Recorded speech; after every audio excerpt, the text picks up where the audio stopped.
ಮಜ್ಜಿಗೆ ಅಥವಾ ಮೊಸರು, ಈ ಹೆಸರು ಕೇಳಿದಾಗ ಸಾಮಾನ್ಯವಾಗಿ ನಮಗೆ ಏನು ತಲೆಗೆ ಬರ್ತದೆ ಹೇಳಿ? ಮೊದಲು ಇದನ್ನು ಕುಡಿಬೋದು, ಅಥವಾ ಮೊಸರನ್ನ ಮಾಡಿದರೆ ಒಳ್ಳೆ ಇರುತ್ತೆ. ಇಲ್ಲಾಂದರೆ ಬಿಸಿಲಿನ ಟೈಮಲ್ಲಿ ಬಾಡಿ ಒಂಥರ ಕೂಲ್ ಆಗಲಿಕ್ಕೆ ಈ ಮೊಸರು ಅಥವಾ ಮಜ್ಜಿಗೆಯನ್ನು ಕುಡಿಬೋದು ಅಂತ. ಆದರೆ ಇವತ್ತೊಂದು ಶಾಕಿಂಗ್ ವಿಷಯ ನಿಮಗೆ ಹೇಳ್ತೇನೆ. ಈ ವಿಷಯ ಖಂಡಿತವಾಗಿ ಹೆಚ್ಚಿನವರಿಗೆ ಗೊತ್ತಿರಲಿಕ್ಕಿಲ್ಲ. ಅದೇನೆಂದರೆ, ನಾವು ಕುಡಿಯುವ ಮೊಸರು ಅಥವಾ ಮಜ್ಜಿಗೆಯನ್ನು ಬೆಳೆಗಳಿಗೆ ಸ್ಪ್ರೇ ಅಥವಾ ಸಿಂಪಡಣೆ ಮಾಡ್ಬೋದು ಅಂತ. ನಿಮಗೆ ಖಂಡಿತವಾಗಿ ಶಾಕ್ ಆಗಿರ್ಬೋದು. ನಾನು ಕೂಡ ಫಸ್ಟ್ ಟೈಮ್ ನಂಬಿರಲಿಲ್ಲ ಇದನ್ನು. ಆದರೆ ಟ್ರೈ ಮಾಡಿದ ಮೇಲೆ ನನಗೆ ಕೂಡ ರಿಸಲ್ಟ್ ನೋಡಿ ಶಾಕ್ ಆಗಿತ್ತು. ಹಾಗಾದರೆ ಇದರ ಕುರಿತಾದ ಸಂಪೂರ್ಣ ಮಾಹಿತಿಯನ್ನು ಈ ವಿಡಿಯೋದಲ್ಲಿ ನೋಡುವ. ಇನ್ನು ನನ್ನ ಚಾನಲ್ ನಿರುತ್ತರವನ್ನು ಸಬ್ಸ್ಕ್ರೈಬ್ ಮಾಡಿಕೊಳ್ಳಿಲ್ಲ ಅಂದರೆ ದಯವಿಟ್ಟು ಮಾಡಿಕೊಳ್ಳಿ ಅಂತ ಹೇಳ್ತಾ ವಿಡಿಯೋವನ್ನು ಶುರು ಮಾಡೋಣ. ನಿಜ ಹೇಳಬೇಕಂದ್ರೆ ಮಜ್ಜಿಗೆ ಅಥವಾ ಮೊಸರು ಅಂದರೆ ಅದೊಂದು ಅಡುಗೆ ಮನೆಯ ಐಟಮ್ ಅಂತ ನಾವು ಭಾವಿಸಿರ್ತೇವೆ. ಅದನ್ನು ನಾವು ಮನೆಯಲ್ಲಿ ಕೆಲವೊಮ್ಮೆ ಹಾಳಾಗಿದ್ದರೆ ವೇಸ್ಟ್ ಮಾಡ್ತೀವಿ ಅಥವಾ ಅದನ್ನು ಚೆಲ್ಲಿ ಬಿಡ್ತೇವೆ. ಅಂದರೆ ಇದು ಹಾಳಾಗಿದೆ, ಇನ್ನೇನು ಯೂಸ್ಫುಲ್ ಆಗೋದಿಲ್ಲ, ಅಂದರೆ ಯೂಸ್ಗೆ ಬರೋದಿಲ್ಲ ಅಂತ. ಆದರೆ ಒಂದಿನ ಏನಾಯ್ತು ಅಂದರೆ, ನನ್ನ ಬದನೆಕಾಯಿ ಗಿಡದ ಎಲೆಗಳು ಕುರುಟು ಅಂದರೆ ಒಂಥರ ಎಲೆಗಳು ಸ್ವಲ್ಪ ದಪ್ಪ ಕಟ್ಟಿದ ಹಾಗೆ. ನಾನೇನು ಫಂಗಸ್ ಅಟ್ಯಾಕ್ ಇರ್ಬೋದು ನಾರ್ಮಲ್ ಆಗಿ ಅಂತ ಯೋಚನೆ ಮಾಡಿದೆ. ನಾನು ಕುಂದಾಪುರದಲ್ಲಿ ಯೂಶ್ವಲಿ ಇದಕ್ಕೆ ಮೆಡಿಸಿನ್ ತಗೊಳ್ಳಿಕ್ಕೆ ಹೋಗ್ತೇನೆ. ಆವತ್ತು ಸಹ ಹೋಗಿದ್ದೆ ಕುಂದಾಪುರಕ್ಕೆ. ಅಲ್ಲಿ ಹೋದಾಗ ಏನು ಹೇಳಿದ್ರಂದರೆ, ಅಲ್ಲೊಬ್ಬರು ನೀವು ಮಜ್ಜಿಗೆ ಅಥವಾ ಮೊಸರನ್ನ ಸ್ಪ್ರೇ ಮಾಡಿ ಅಂತ ಹೇಳಿದ್ರು. ಅಂದರೆ 5-6 ದಿನ ಅದನ್ನು ಕೊಳೆಸಿಟ್ಟು ನಂತರ ಸ್ಪ್ರೇ ಮಾಡಿ ಒಳ್ಳೆ ರಿಸಲ್ಟ್ ಬರುತ್ತೆ ಅಂತ ಹೇಳಿದರು. ನಾನು ಸಾಮಾನ್ಯವಾಗಿ ಶಾಕ್ ಆಗಿತ್ತು. ಅಂದರೆ ನನಗೆ ಇದು ಮೊದಲ ಬಾರಿ ನಾನು ಈ ವಿಷಯವನ್ನು ಕೇಳಿದ್ದು. ಮನುಷ್ಯ ಕೆಲವೊಂದನ್ನು ನೋಡಿ ಕಲಿತಾನೆ, ಇನ್ನು ಕೆಲವನ್ನ ಕೇಳಿ ಕಲಿತಾನೆ, ಹಾಗೆ ಕೆಲವೊಮ್ಮೆ ಅದನ್ನು ಮಾಡಿ ಕಲಿತಾನೆ. ಹಾಗೆ ನಾನು ಅವ್ರು ಹೇಳಿದ ಹಾಗೆ ಮೊಸರನ್ನ ಕೊಳೆಸಿ ಅದಕ್ಕೆ ನೀರು ಸೇರಿಸಿ ಸ್ಪ್ರೇ ಮಾಡಿದೆ.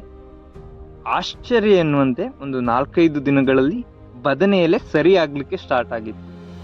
ಅದಾದ್ಮೇಲೆ ನಾನು ಈ ಆರ್ಗ್ಯಾನಿಕ್ ಕೃಷಿ ಅಥವಾ ನಮ್ಮ ಪೂರ್ವಜರ ಕೃಷಿ ಕ್ರಮದ ಮೇಲೆ ಒಂದು ಜಾಸ್ತಿ ನಂಬಿಕೆಯನ್ನು ನನಗೆ ಈ ವಿಷಯ ಎನ್ನುವಂಥದ್ದು ತಂದಿತ್ತು. ಅದಾದಮೇಲೆ ನಾನು ನಮ್ಮ ಅಡಿಕೆ ತೋಟದಲ್ಲಿ ಸ್ವಲ್ಪ ಮಜ್ಜಿಗೆ ನೀರು ಜೊತೆ ಮಿಕ್ಸ್ ಮಾಡಿ ಸ್ಪ್ರೇ ಮಾಡಿದ್ದೆ. ನಿಜ ಹೇಳಬೇಕಂದ್ರೆ ರಿಸಲ್ಟ್ ನೆಕ್ಸ್ಟ್ ಡೇ ಬರಲಿಲ್ಲ. ಒಂದು ವಾರ ನಂತರ ನೋಡಿದಾಗ ಸ್ವಲ್ಪ ಡಿಫ್ರೆನ್ಸ್ ಕಾಣಲಿಕ್ಕೆ ಸ್ಟಾರ್ಟ್ ಆಗಿತ್ತು. ಅದಕ್ಕೆ ಸ್ಪ್ರೇ ಮಾಡಿದಾಗ ಅಡಿಕೆ ಮೇಲೆ ಇರುವ ಡಸ್ಟ್ ಲೇಯರ್ ಅಥವಾ ಬೂದಿ ಹಿಡಿದ ಹಾಗೆ ಇದ್ದದ್ದು ಕಡಿಮೆ ಆಗಲಿಕ್ಕೆ ಸ್ಟಾರ್ಟ್ ಆಯಿತು. ಕೆಲವು ಅಡಿಕೆ ಗರಿಗಳಲ್ಲಿ ಅಂದರೆ ಡಲ್ ಆಗಿದ್ವು, ಅವು ಫ್ರೆಶ್ ಅನಿಸಿತ್ತು ನನಗೆ ಈ ಸ್ಪ್ರೇ ಮಾಡಿದ ನಂತರ. ಒಂದು ನ್ಯಾಚುರಲ್ ಶೈನ್ ಎನ್ನುವಂಥದ್ದು ನನ್ನ ಅಡಿಕೆ ಸಸಿಗಳ ಗರಿಗಳಲ್ಲಿ ಬಂದಿತ್ತು. ಏನೋ ಒಂಥರ ಹೆಲ್ದಿ, ಅಂದರೆ ನನ್ನ ಅಡಿಕೆ ಗಿಡಗಳು ಹೆಲ್ದಿ ಆಗಿರೋ ಒಂದು ಫೀಲ್ ಈ ಮೊಸರು ಹೊಡೆದ ಮೇಲೆ ನನಗೆ, ಅಂದರೆ ಮೊಸರು ಸ್ಪ್ರೇ ಮಾಡಿದ ನಂತರ ನನಗೆ ಅನುಭವಕ್ಕೆ ಬಂದಿತ್ತು. ಹಾಗೆ ನನಗೆ ಒಂದು ಡೌಟ್ ಬಂತು. ಅಂದರೆ ಯಾವುದಾದ್ರೂ ವಿಷಯ ನಾವು ಹೊಸದಾಗಿ ತಿಳ್ಕೊಂಡಾಗ ಅದರ ಬಗ್ಗೆ ಸಂಪೂರ್ಣವಾಗಿ ತಿಳ್ಕೊಳ್ಬೇಕು ಅನ್ನೋ ಒಂದು ಕುತೂಹಲ ಇರ್ತದಲ್ಲ. ಹಾಗಾಗಿ ನಾನು ಇದರ ಬಗ್ಗೆ ರಿಸರ್ಚ್ ಮಾಡಲಿಕ್ಕೆ ಸ್ಟಾರ್ಟ್ ಮಾಡಿದೆ. ಅಂದರೆ ಇದರಲ್ಲಿ ಈ ಮೊಸರಿನ ಹಿಂದೆ ಇರುವಂಥ ಸೈನ್ಸ್ ಏನು, ಇದರ ಹಿಂದೆ ಇರುವಂಥ ವಿಜ್ಞಾನ ಏನು ಹೇಳ್ತದೆ ಅಂತ ಈ ಕುರಿತಾದ ರಿಸರ್ಚನ್ನು ಮಾಡಲಿಕ್ಕೆ ಸ್ಟಾರ್ಟ್ ಮಾಡಿದೆ. ಹಾಗೆ ನನ್ನ ಒಂದು ಎಲ್ಡರ್ಸ್ ಅಥವಾ ಹಿರಿಯವರ ಜೊತೆ, ಅಂದರೆ ಕೃಷಿಯಲ್ಲಿ ಅನುಭವ ಇರುವವರ ಜೊತೆ ಈ ವಿಷಯದ ಕುರಿತಾಗಿ ನಾನು ಡಿಸ್ಕಸ್ ಮಾಡಿದೆ. ಮತ್ತು ನಾನು ಕೆಲವೊಂದು ಆರ್ಟಿಕಲ್ಸನ್ನು ಕೂಡ ಓದಿದೆ. ಆಮೇಲೆ ಏನು ಗೊತ್ತಾಯ್ತು ಅಂದರೆ, ಇದು ಹಳ್ಳಿಯ ಒಂದು ಮಿತ್, ಅಂದರೆ ಒಂದು ನಂಬಿಕೆ ಅಲ್ಲ, ಇದರಲ್ಲಿ ನಿಜವಾದ ಸೈನ್ಸ್ ಅಂದರೆ ವಿಜ್ಞಾನ ಎನ್ನುವಂಥದ್ದು ಅಡಗಿದೆ ಅಂತ. ಅದೇನೆಂದರೆ, ಮಜ್ಜಿಗೆ ಅಂದರೆ ಜಸ್ಟ್ ನಾವು ಕುಡಿಯುವ ಒಂದು ಪಾನೀಯ ಅಲ್ಲ. ಆ ಮೊಸರು ಅಥವಾ ಮಜ್ಜಿಗೆಯಲ್ಲಿ ಲಕ್ಷ ಬ್ಯಾಕ್ಟೀರಿಯಾ ಇರುತ್ತೆ. ಅದನ್ನು ಲ್ಯಾಕ್ಟಿಕ್ ಆ್ಯಸಿಡ್ ಬ್ಯಾಕ್ಟೀರಿಯಾ ಅಂತ ಕರೀತಾರೆ. ಈ ಬ್ಯಾಕ್ಟೀರಿಯಾ ನಮ್ಮ ಬಾಡಿಗೆ ಒಳ್ಳೆಯದು ಅಂತ ನಮಗೆ ಯೂಶ್ವಲಿ ಗೊತ್ತಿದೆ ಇದ್ರ ಬಗ್ಗೆ. ಆದರೆ ಬೆಳೆಗೆ ಕೂಡ ಇದು ತುಂಬ ಒಳ್ಳೆಯದು ಅಂತ ನನಗೆ ಆಗಾಗಲೇ ಗೊತ್ತಾಗಿದ್ದು. ಇದು ಹೇಗೆ ವರ್ಕ್ ಆಗ್ತದೆ ಅಂತ ನೋಡುವುದಾದರೆ, ಮಜ್ಜಿಗೆ ಸ್ಪ್ರೇ ಮಾಡಿದಾಗ ಏನಾಗುತ್ತೆ ಅಂದರೆ, ಎಲೆ ಮೇಲೆ ಒಂದು ಥಿನ್ ಇನ್ವಿಸಿಬಲ್ ಲೇಯರ್ ಕ್ರಿಯೇಟ್ ಆಗುತ್ತೆ. ಅಂದರೆ ಎಲೆ ಮೇಲೆ ಒಂದು ತೆಳ್ಳಗಿನ ಪದರ ಎನ್ನುವಂಥದ್ದು ಹುಟ್ಕೊಳ್ತದೆ. ಆ ಪದರ ಎನ್ನುವಂಥದ್ದು ಆ್ಯಸಿಡಿಕ್, ಅಂದರೆ ಆ್ಯಸಿಡ್ ಥರ ಗುಣ ಇರುತ್ತದೆ ಇದರಲ್ಲಿ. ನಿಮ್ಮ ಬ್ಯಾಡ್ ಫಂಗಸ್ ಎನ್ನುವಂಥದ್ದು ಏನಿರ್ತದೆ ಅದು ಈಸಿಯಾಗಿ ಈ ಎಲೆ ಮೇಲೆ ಬೆಳೆಯೋಲ್ಲ ಈ ಮಜ್ಜಿಗೆ ಅಥವಾ ಮೊಸರು ಸ್ಪ್ರೇ ಮಾಡುವುದರಿಂದ. ಫಂಗಸ್ ಬೆಳಿಬೇಕಂದ್ರೆ ಒಂದು ನ್ಯೂಟ್ರಲ್ ಸರ್ಫೇಸ್ ಬೇಕಾಗ್ತದೆ. ಆ್ಯಸಿಡಿಕ್ ಪದರ ಬಂದರೆ ಆ ಫಂಗಸ್ ಇದು ಗ್ರೋತ್ ಎನ್ನುವಂಥದ್ದು ಅಂದರೆ ಆ ಫಂಗಸ್ ಬೆಳೆಯುವಂಥದ್ದು ಸ್ಲೋ ಆಗುತ್ತೆ. ಅದಕ್ಕೆ ಮಜ್ಜಿಗೆ ಸ್ಪ್ರೇ ಮಾಡಿದರೆ ಈ ಸಣ್ಣ ಪುಟ್ಟ ಫಂಗಸ್ ಪ್ರಾಬ್ಲಮ್ ಅನ್ನೋದು ಕಂಟ್ರೋಲ್ ಆಗುವಂಥದ್ದು. ಈ ವಿಷಯ ನನಗೆ ಈ ರಿಸರ್ಚಲ್ಲಿ ಗೊತ್ತಾಗಿದ್ದು.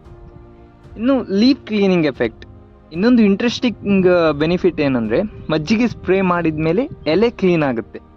ಅಂದರೆ ಡಸ್ಟ್ ಅಥವಾ ಬೂದಿ ಕಟ್ಟಿದ ಹಾಗೆ ಆಗಿದ್ದು ಅಥವಾ ಸ್ಟಿಕ್ಕಿ ಲೇಯರ್ ಎಲ್ಲವೂ ಕಡಿಮೆ ಆಗುತ್ತೆ. ಎಲೆ ಕ್ಲೀನ್ ಆದರೆ ಸನ್ಲೈಟ್ ಅಥವಾ ಸೂರ್ಯನ ಕಿರಣಗಳು ಕೂಡ ನಿಮ್ಮ ಎಲೆಗಳಿಗೆ ಡೈರೆಕ್ಟ್ ಸಿಗುತ್ತೆ. ಫೋಟೋಸಿಂಥೆಸಿಸ್ ಎನ್ನುವಂಥದ್ದು ಇಂಪ್ರೂವ್ ಆಗುತ್ತೆ. ಫೋಟೋಸಿಂಥೆಸಿಸ್ ಇಂಪ್ರೂವ್ ಆದರೆ ಪ್ಲ್ಯಾಂಟ್ ಎನರ್ಜಿ ಅನ್ನೋದು ಕೂಡ ಜಾಸ್ತಿ ಆಗುತ್ತೆ. ಅದಕ್ಕೆ ನನಗೆ ಅಡಿಕೆಯಲ್ಲಿ ಎಲೆ ಕಲರ್ ಚೇಂಜ್ ಆಗಿದ್ದು ಕಾಣಿಸಿದ್ದು. ಹಾಗೆ ಗರಿ ಕೂಡ, ಅಂದರೆ ನಿಮ್ಮ ಬದನೆ ಗಿಡದ ಎಲೆಗಳು ಕೂಡ ಕ್ಲೀನ್ ಆಗಿದ್ದು ಈ ಕಾರಣದಿಂದಲೇ. ಇನ್ನು ಈ ಮಜ್ಜಿಗೆನ ಬೇಸಿಗೆ ಸಮಯದಲ್ಲಿ ಹೊಡೆದರೆ ತುಂಬ ಒಳ್ಳೆಯದು. ಯಾಕಂದರೆ ಬಿಸಿಲು ಜಾಸ್ತಿ ಇದ್ದಾಗ ನಿಮ್ಮ ಗಿಡಗಳ ಎಲೆ ಡಲ್ ಆಗಿರ್ತದೆ, ಹಾಗೆ ಒಂದು ಡಸ್ಟ್ ಥರ ಹುಟ್ಕೊಳ್ತದೆ. ಅದರಿಂದ ಫಂಗಸ್ ಅಟ್ಯಾಕ್ ಆಗುವಂಥದ್ದು ಸಾಧ್ಯತೆ ಇರುವುದರಿಂದ ಬೇಸಿಗೆ ಸಮಯದಲ್ಲಿ ಹೊಡೆದರೆ ತುಂಬ ಒಳ್ಳೆಯದು. ಇನ್ನು ಅಡಿಕೆ ರೈತರಿಗೆ ಇದು ಒಂಥರ ತುಂಬ ಯೂಸ್ಫುಲ್ ಆಗ್ತದೆ. ಎಸ್ಪೆಷಲಿ ಗರಿಗಳು ಡಲ್ ಆಗಿದ್ದಾಗ, ಅಂದರೆ ಒಂಥರ ಒಂದು ಡಲ್ ಫೀಲ್ ಇದ್ದಾಗ, ಲೈಟ್ ಫಂಗಸ್ ನಿಮ್ಮ ಗರಿ ಮೇಲೆ ಇರುವ ಡೌಟ್ ನಿಮಗೆ ಇದ್ದಾಗ, ಏನು ಕೆಮಿಕಲ್ ಸ್ಪ್ರೇ ಮಾಡಬೇಕಂತ ಇರುವ ಡೌಟ್ ಇರುವಾಗ ಈ ಮೊಸರನ್ನು ಒಂದು ಸಲ ಟ್ರೈ ಮಾಡಿ ನೋಡಿ. ಇದೊಂಥರ ಲೋ ರಿಸ್ಕ್ ಅಂತಲೇ ಹೇಳ್ಬೋದು, ರಿಸ್ಕ್ ಏನು ಇರುವುದಿಲ್ಲ ಇದರಲ್ಲಿ. ಈ ಮಜ್ಜಿಗೆಯನ್ನು ಒಂದ್ಸಲಿ ಟ್ರೈ ಮಾಡಿ ನೋಡಿ, ನಿಮಗೆ ಗ್ಯಾರಂಟಿ ಡಿಫ್ರೆನ್ಸ್ ಅನ್ನೋದು ಗೊತ್ತಾಗುತ್ತೆ. ನನಗೆ ಕೂಡ ಈ ಅನುಭವ ಆಗಿತ್ತು. ಇನ್ನು ಇದನ್ನು ಬಳಸುವ ಸರಿಯಾದ ವಿಧಾನ ಏನು, ಇದು ಗಮನವಿಟ್ಟು ಕೇಳಿ ರೈತರೆ. ಇದೊಂದು ತುಂಬ ಇಂಪಾರ್ಟೆಂಟ್ ಆಗಿರುವ ವಿಷಯ. ಫ್ರೆಶ್ ಮೊಸರು ಯೂಸ್ ಮಾಡಲಿಕ್ಕೆ ಹೋಗಬೇಡಿ. ನೀವು ಅಂಗಡಿಯಿಂದ ತಂದು ಕೂಡಲೇ ಸ್ಪ್ರೇ ಮಾಡಲಿಕ್ಕೆ ಹೋಗಬೇಡಿ. ನೀವು ಮೊಸರನ್ನು ಖರೀದಿಸಿ ಒಂದು ಕನಿಷ್ಠ 5-6 ದಿನ ಅದನ್ನು ಕೊಳಿಲಿಕ್ಕೆ ಬಿಡಿ, ಹಾಗೆ ಬಿಟ್ಬಿಡಿ. ಅದಾದಮೇಲೆ 1 ಲೀಟರ್ ಮೊಸರಿಗೆ ನೀವು 8ರಿಂದ 10 ಲೀಟರ್ ನೀರು ಸೇರಿಸಿ ಸ್ಪ್ರೇ ಮಾಡಿ. ಅಂದರೆ 10 ಲೀಟರ್ ಮೊಸರಿದ್ರೆ 100 ಲೀಟರ್ ನೀರು ಹಾಕಬೇಕು ಅದಕ್ಕೆ. ಈ ಪ್ರಮಾಣದಲ್ಲೇ ಸಿಂಪಡಣೆ ಮಾಡಲಿಕ್ಕೆ ಹೋಗಿ. ಇನ್ನು ಸ್ವಲ್ಪ ಹುಳಿ ಮಜ್ಜಿಗೆ ಇದ್ದರೆ ಬೆಸ್ಟ್ ಆಗಿರ್ತದೆ. ಲೀಪ್ ಅಂದರೆ ನೀವು ಮಧ್ಯಾಹ್ನದ ಸಮಯದಲ್ಲಿ ಬಳಸಿದರೆ ಸುಟ್ಟು ಹೋಗುವ ಸಾಧ್ಯತೆ ಇರ್ತದೆ ನಿಮ್ಮ ಗಿಡಗಳು. ಹಾಗಾಗಿ ಮಧ್ಯಾಹ್ನದ ಸಮಯದಲ್ಲಿ ಹೊಡೆಯೋದಕ್ಕಿಂತ ನೀವು ಅರ್ಲಿ ಮಾರ್ನಿಂಗ್, ಅಂದರೆ ಬೆಳಿಗ್ಗೆ ಬೇಗ ಅಥವಾ ಸಂಜೆ ಸಮಯದಲ್ಲಿ ಈ ಮೊಸರನ್ನು ಸ್ಪ್ರೇ ಮಾಡಿ. ಇದು ಒಳ್ಳೆಯ ಒಂದು ಬೆಳವಣಿಗೆ ಅಥವಾ ಒಳ್ಳೆಯ ಒಂದು ವಿಧಾನ ಅಂತ ನಾನು ಭಾವಿಸ್ತೇನೆ. ಇನ್ನು ನಮ್ಮ ಅಜ್ಜ ತಾತ ಅವರ ಟೈಮಲ್ಲಿ ಇವೆಲ್ಲ ನಾರ್ಮಲ್ ಆಗಿತ್ತು. ಅವರು ಎಲ್ಲ ನ್ಯಾಚುರಲ್ ಅಥವಾ ನೈಸರ್ಗಿಕ ವಿಧಾನಗಳನ್ನೇ ಯೂಸ್ ಮಾಡ್ತಾಯಿದ್ರು ಆ ಕಾಲದಲ್ಲಿ. ಮಜ್ಜಿಗೆ ಇರ್ಬೋದು, ಬೂದಿ, ಸುಡುಮಣ್ಣು, ಜೀವಾಮೃತ ಇವನ್ನೆಲ್ಲ ಯೂಸ್ ಮಾಡ್ತಾಯಿದ್ರು. ನಾವು ಫುಲ್ ಮಾಡರ್ನ್ ಆಗಿಬಿಟ್ಟಿದ್ದೇವೆ ಈ ಕಾಲದಲ್ಲಿ. ಆದರೆ ಕೆಲವು ಸಿಂಪಲ್ ವಿಷಯಗಳನ್ನು ನಾವು ಮರೆತಿರುವುದು ವಿಷಾದನೀಯ. ಈ ಮಜ್ಜಿಗೆ, ಬೂದಿ ಇವನ್ನೆಲ್ಲ ನಾವೀಗ ಯೂಸ್ ಮಾಡೋದನ್ನೇ ಬಿಟ್ಬಿಟ್ಟಿದ್ದೇವೆ. ನಾನು ಹೇಳೋದೇನೆಂದರೆ, ಕೆಮಿಕಲ್ ಬೇಡ ಅಂತಲ್ಲ, ಈಗಿನ ಕಾಲದಲ್ಲಿ ಕೆಮಿಕಲ್ ಕೂಡ ಬೇಕಾಗ್ತದೆ. ನಿಮ್ಮ ಕೆಮಿಕಲ್ ಫರ್ಟಿಲೈಸರ್ ಇರ್ಬೋದು, ಕೆಮಿಕಲ್ ಸ್ಪ್ರೇ ಮಾಡುವ ಸಿಂಪಡಣೆಗಳಿರ್ಬೋದು, ಇವೆಲ್ಲ ಬೇಕಾಗ್ತದೆ. ಆದರೆ ಈ ಥರ ನ್ಯಾಚುರಲ್ ವಿಧಾನಗಳನ್ನು ಕೂಡ ನಾವು ಯೂಸ್ ಮಾಡೋದು ತುಂಬ ಅವಶ್ಯಕವಾಗಿರುವಂಥದ್ದು. ಇದು ಬೆಳೆಗೆ ಸಹಾಯ ಕೂಡ ಆಗ್ತದೆ, ಹಾಗೆ ರಿಸ್ಕ್ ಎನ್ನುವಂಥದ್ದು ಕಡಿಮೆ ಇರ್ತದೆ. ನಿಮ್ಮ ಮಣ್ಣು ಹಾಳಾಗುವುದು ಅಥವಾ ನಿಮ್ಮ ಗಿಡಗಳು ಏನು ಸುಟ್ಟು ಹೋಗುವ ಸಾಧ್ಯತೆ ಇವೆಲ್ಲ ಕಡಿಮೆ ಇರ್ತದೆ. ನಿಮಗೆ ಯಾರಿಗಾದರೂ ಮಜ್ಜಿಗೆ ಸ್ಪ್ರೇ ಮಾಡಿದ ಎಕ್ಸ್ಪೀರಿಯನ್ಸ್ ಇದೆಯಾ, ಅಂದರೆ ಟ್ರೈ ಮಾಡಿದ್ದೀರಾ ಇದನ್ನು, ರಿಸಲ್ಟ್ ಹೇಗಿತ್ತು ಅಂತ ಕಮೆಂಟಲ್ಲಿ ಹೇಳಿ. ನಿಮ್ಮ ಎಕ್ಸ್ಪೀರಿಯನ್ಸ್ ಬೇರೆ ರೈತರಿಗೆ ಕೂಡ ಹೆಲ್ಪ್ ಆಗುತ್ತೆ. ಇಂಥ ರಿಯಲ್ ಫಾರ್ಮಿಂಗ್ ಎಕ್ಸ್ಪಿರಿಮೆಂಟಲ್ ವೀಡಿಯೋಸ್ ಬೇಕಂದರೆ, ಅಂದರೆ ಈ ಕೃಷಿಯ ಕುರಿತಾದ ಈ ರೀತಿಯ ಮಾಹಿತಿಗಳು ಬೇಕಂದರೆ ನನ್ನ ಚಾನಲ್ ನಿರುತ್ತರವನ್ನು ದಯವಿಟ್ಟು ಸಬ್ಸ್ಕ್ರೈಬ್ ಮಾಡಿಕೊಳ್ಳಿ. ಮುಂದಿನ ದಿನಗಳಲ್ಲಿ ಇನ್ನಷ್ಟು ವೀಡಿಯೋಗಳೊಂದಿಗೆ ಬರ್ತೇನೆ. ಧನ್ಯವಾದಗಳು.